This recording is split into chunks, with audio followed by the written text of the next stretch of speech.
Қазіргі кезде балалардың көбісінде междумный сигматизм бұзылысы белең алуда. Оны қалай алып тастауға болатынын сіздерге көрсетеміз. Ол үшін бізге күнделікті қолданатын ватный палочканы аламыз. Яғни балаға бұны осы қалыпта тістеуін сұраймыз.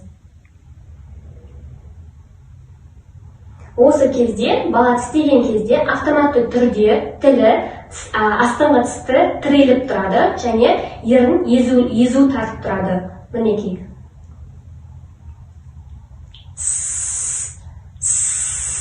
Ал междумный сигматизм кезінде бала осы тілді екі тістің арасында қысу арқылы шығарады.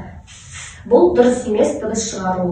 Ал біз оны алып тастау үшін жаңағы осы әдісті қолдану арқылы күнделікті бір мезгілде 10 рет жасасақ бізге жеткілікті. Са, со, си, су. Мінекей, осылай дауысты дыбыстарды қосып буын шығару арқылы с дыбысын түзетеміз.